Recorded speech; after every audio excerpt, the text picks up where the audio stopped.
ये happy home multi channel का प्रसारण है सीधे आपके सामने। Focus Hindustan Mumbai news channel पर आप सभी का स्वागत। मैं हूं माजिद सिद्दीकी। दुआ सलाम आदाब, जय भीम। हक और हकीकत को बताने वाले खामोश बैठे हैं, सच बोलने वाले पर इल्ज़ाम। आने वाला वक्त ही बताएगा। वीडियो को आखिर तक देखिए। सबसे पहले फोकस हिंदुस्तान को सब्सक्राइब करें, लाइक करें, शेयर करें और अपने कमेंट ज़रूर भेजें। समाज को जगाने के लिए आपकी ज़रूरत है। मैं फिर आऊँगा ताज़ा खबरों को लेकर। माजिद सिद्दीकी, जय हिंद।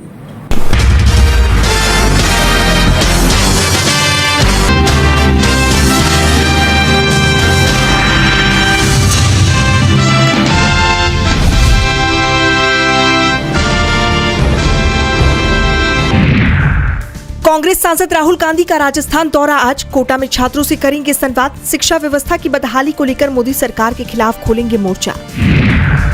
राहुल गांधी के खिलाफ मानहानि मामले में आज होगी सुनवाई। सुल्तानपुर की एमपीएमएलए कोर्ट में होगी सुनवाई। अमित शाह पर टिप्पणी से जुड़ा है मामला।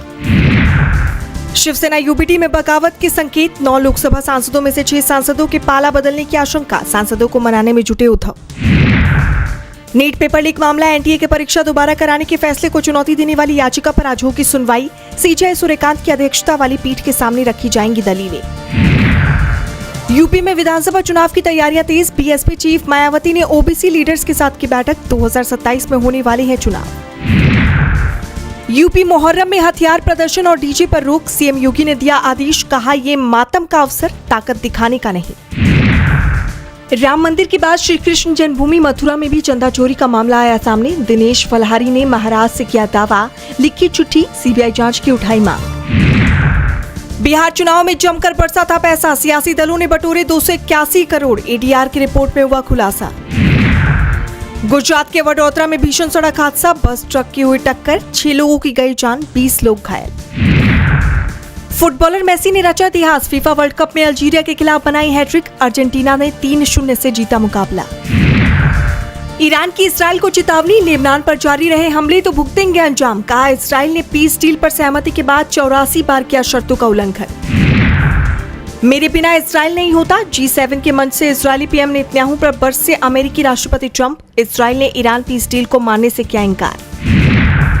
G7 बैठक के बाद आज पीएम मोदी की अमेरिकी राष्ट्रपति डोनाल्ड ट्रंप से होगी मुलाकात। ऑपरेशन सिंदूर और टैरिफ विवाद के बाद पहली द्विपक्षीय बैठक। कई मुद्दों पर होगी चर्चा। ये पुतिन के सामने घुटने टेकने जैसा है। रूसी तेल पर छूट को लेकर गिरे अमेरिकी राष्ट्रपति ट्रंप। सेनेटर्स ने फैसले पर उठाए तीखे सवाल। नेपाल ने चीन के सामने काला पानी लिपुलेख का मुद्दा उठाया। कहा भारत के साथ समझौता किस आधार पर। चीन बोला ये आप दोनों का आपसी मामला। ईरान अमेरिका समझौते की उम्मीद से सस्ता हुआ कच्चा तेल। कई महीनों बाद ब्रेंट क्रूड का भाव $80 के नीचे आया। अमेरिकी WTI क्रूड भी करीब $76.45 प्रति बैरल पर पहुंचा। तेजी से बढ़ी गेहूं के दाम। मजबूत निर्यात मांग और रिकॉर्ड सरकारी खरीद बनी वजह। लक्ष्य से अधिक रिकॉर्ड स्तर पर पहुंचा चावल का सरकारी भंडार। आंकड़े आए सामने। पश्चिम एशिया में शांति समझौते के बीच सोने की कीमतों में आ सकता है तेज उछाल। डॉलर से हटकर सोने में निवेश बढ़ा रहे दुनिया भर में केंद्रीय बैंक। वर्ल्ड गोल्ड काउंसिल के वार्षिक सर्वे में दावा। एयर इंडिया ने शुरू की किराए की नई श्रेणी। यात्रा के दौरान मिलने वाली सुविधाओं में होगा बदलाव। बेसिक फेयर में अब नहीं मिलेगा मुफ्त खाना। वैल्यू, क्लासिक और फ्लेक्स श्रेणियां पहले की तरह रहेंगी जारी। बिकने की कगार पर पहुंचा 68 साल पुरानी दिग्गज पिज्जा चेन पिज्जा हट। यम ब्रांड से $2.7 अरब में बेचने का लिया फैसला। लगातार घटती बिक्री और कड़ी प्रतिस्पर्धा के कारण उठाया कदम। सबसे पहले मेरी तरफ से तहे दिल से आपको और आपके परिवार को हिजरी 1448 की मुबारकबाद। ये ज़माना या हुसैन होगा जब बेदार। ये ज़माना या हुसैन पर होगा या हुसैन पर होगा या हुसैन।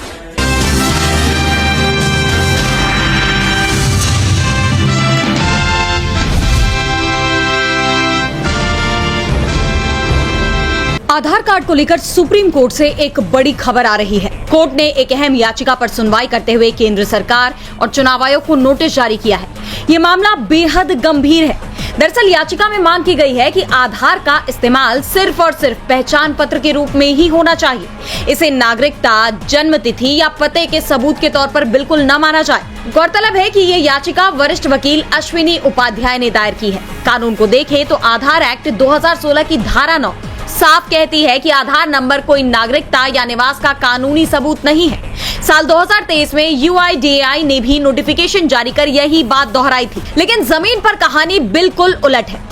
आज स्कूल एडमिशन हो, जमीन की रजिस्ट्री हो या ड्राइविंग लाइसेंस बनवाना हो, हर जगह आधार को उम्र और पते का पक्का दस्तावेज मान लिया जाता है। हद तो तब हो गई जब नए वोटर कार्ड यानी फॉर्म 6 के आवेदन में भी आधार को पते और जन्मतिथि के सबूत के रूप में धड़ल्ले से मंजूर किया जा रहा है।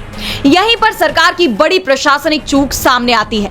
याचिका में सरकार को घेरते हुए कहा गया है कि कोई भी विदेशी नागरिक अगर भारत में सिर्फ 182 दिन रह लेता है तो वो आधार पाने का हकदार हो जाता है। एक मामूली रेंट एग्रीमेंट या लोकल अथॉरिटी की सिफारिश पर आसानी से आधार कार्ड बन जाता है। और चिंता की बात तो यह है कि घुसपैठी और अवैध प्रवासी इसी आधार के दम पर भारत का वोटर ID, राशन कार्ड और अन्य सरकारी दस्तावेज हासिल कर रहे हैं। ये सीधे सीधे देश की सुरक्षा और डेमोग्राफी के साथ बड़ा खिलवाड़ है। जब कानूनन आधार सिर्फ पहचान के लिए है तो सरकारी विभागों ने इसे नागरिकता और पते का दस्तावेज क्यों बनने दिया? चीफ जस्टिस सूर्यकांत और जस्टिस V मोहना की बेंच ने अब इस पर जवाब मांगा है। देखना यह होगा कि सरकार इस गंभीर सुरक्षा चूक पर क्या सफाई देती है।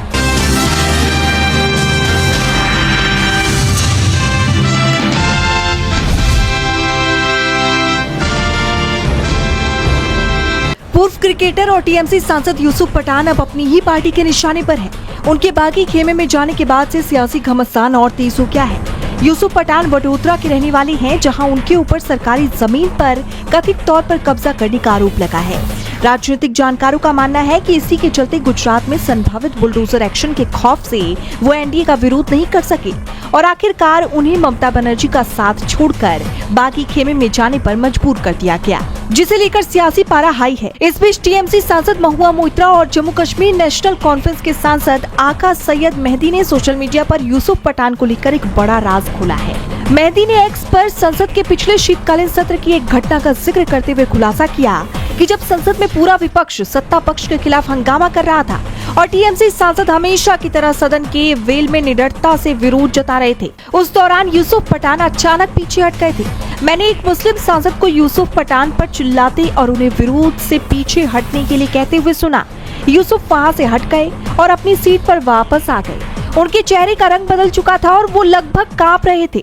मेहदी ने बताया कि मेरे पूछने पर पठान ने बताया कि उस सांसद ने उन्हें बीजेपी के खिलाफ विरोध न करने की चेतावनी दी थी।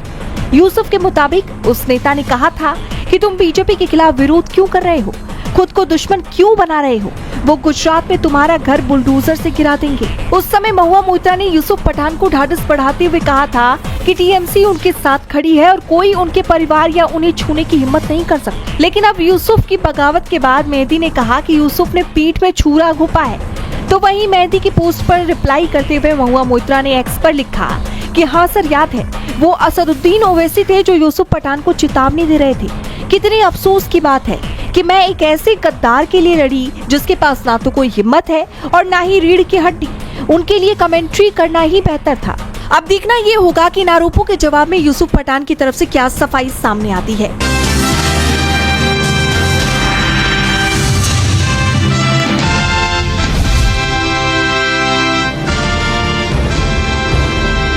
नीट पेपर लीक मामले में मोदी सरकार की मुश्किलें खत्म होने का नाम नहीं ले रही। छात्रों के साथ हुए अन्याय के खिलाफ कांग्रेस लगातार आवाज उठा रही है।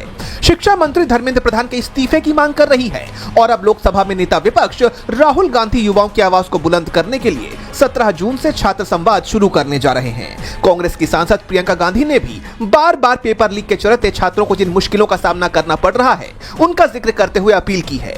मुझे लगता है कि हम में से जिन लोगों की भी कोई सार्वजनिक जिम्मेदारी है उन्हें छात्रों के साथ खड़ा होना चाहिए और ये समझना चाहिए कि वे किस तरह की मुश्किलों और परेशानियों से गुजर रहे हैं। इसे हल करने के लिए हम सभी को मिलकर काम करने की जरूरत है। प्रियंका ने बदलाव के लिए समाज के हर तबके से आवाज उठाने की मांग की है। अगर ऐसा होता है तो यह सरकार के खिलाफ एक देशव्यापी आंदोलन का रूप ले सकता है।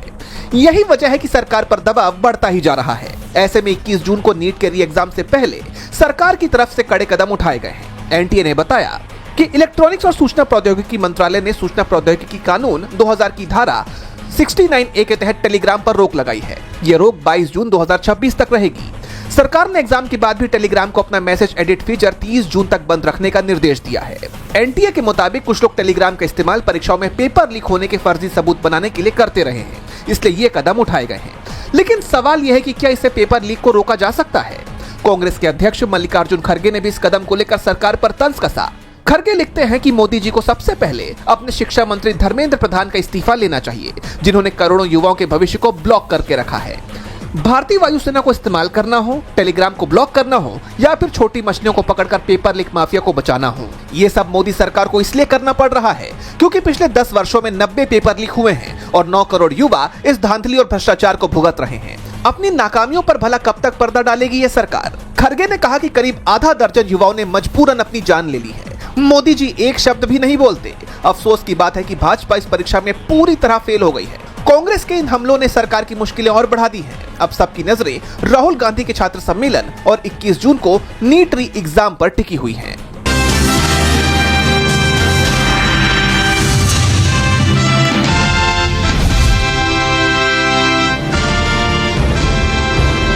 कर्नाटक की राजनीति से एक दिलचस्प खबर आई है। कर्नाटक हाईकोर्ट ने सीएम डीके शिव कुमार की नियुक्ति को चुनौती देने वाली जनहित याचिका यानी पीआईएल को खारिज कर दिया है। चीफ जस्टिस विभू बाखरू और जस्टिस केएस हेमलेखा की बेंच ने इस मामले पर बेहद सख्त रुख अपनाया और कोर्ट ने हुबली के रहने वाले याचिकाकर्ता मंगल अप्पा पर 50,000 रुपए का जुर्माना ठोक दिया है। सुनवाई के दौरान जब याचिकाकर्ता के वकील ने केस वापस लेने की गुहार लगाई तो कोर्ट ने साफ मना कर दिया। बेंच ने कहा, ऐसी फालतू याचिकाओं के लिए आपको जुर्माना तो भरना ही पड़ेगा, केस वापस लेने का कोई सवाल ही नहीं उठता। आइए जान लेते हैं कि यह पूरा मामला क्या था। याचिकाकर्ता ने अदालत में एक बेहद अजीब दलील दी थी। उनका कहना था कि डीके शिव कुमार समेत सिर्फ 14 मंत्रियों का शपथ लेना संविधान के खिलाफ है। याचिकाकर्ता का दावा था कि कर्नाटक विधानसभा में कुल 224 सदस्य हैं। संविधान के अनुच्छेद 164(1)(a) के तहत कैबिनेट में कम से कम 12% मंत्री होने चाहिए। इस हिसाब से राज्य में मंत्रियों की संख्या कम से कम 24 होनी चाहिए थी। हाई कोर्ट ने याचिकाकर्ता के इस दावे की धज्जियां उड़ा दी। कोर्ट ने साफ कहा कि याचिकाकर्ता ने संविधान के नियम को गलत तरीके से पढ़ा और समझा है। अदालत ने समझाया कि संविधान के अनुच्छेद 164(1)(a) में साफ लिखा है कि किसी भी राज्य में मंत्रियों की कुल संख्या सीएम को मिलाकर 12 से कम नहीं होनी चाहिए। वहां 12% नहीं बल्कि सिर्फ 12 संख्या लिखी है। सुनवाई के दौरान कोर्ट ने वकील से पूछा, कुल कितने मंत्रियों ने शपथ ली? वकील ने जवाब दिया, 14 मंत्रियों ने। इस पर कोर्ट ने चुटकी लेते हुए पूछा, तो 14 की संख्या 12 से बड़ी है या छोटी? जब संविधान न्यूनतम संख्या 12 कहता है तो फिर 14 कम कैसे हो गई? विधानसभा की कुल सीटों से इसका क्या लेना देना? अदालत ने कहा कि यह याचिका सिर्फ अखबारों में नाम चमकाने के लिए दाखिल की गई थी। इससे कोर्ट का कीमती समय बर्बाद हुआ है। अब याचिकाकर्ता को 2 हफ्ते के भीतर जुर्माने की राशि कर्नाटक राज्य कानूनी सेवा प्राधिकरण में जमा करनी होगी।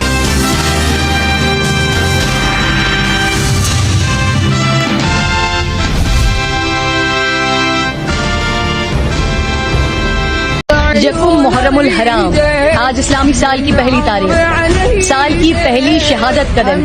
आज अमीरुल मोमिनीन, मुरादे क़ल्बे रसूल, दामादे अलीउल मुर्तज़ा, फातिह बैतुल मक़दस, हाकिम अनासिर अरबा, शहीद मिंबर व मेहराब रसूल, इंतखाब रब्बुल आलमीन, वज़ीर पैगंबर, खलीफा दोम, वकील उम्मुल मोमिनीन, फातिह कैसर व कसरा, मैदान अदालत के नैयर ताबा, फारूक आज़म सैयदना उमर फारूक रज़ियल्लाहु ताला अन्हु की शहादत कदम।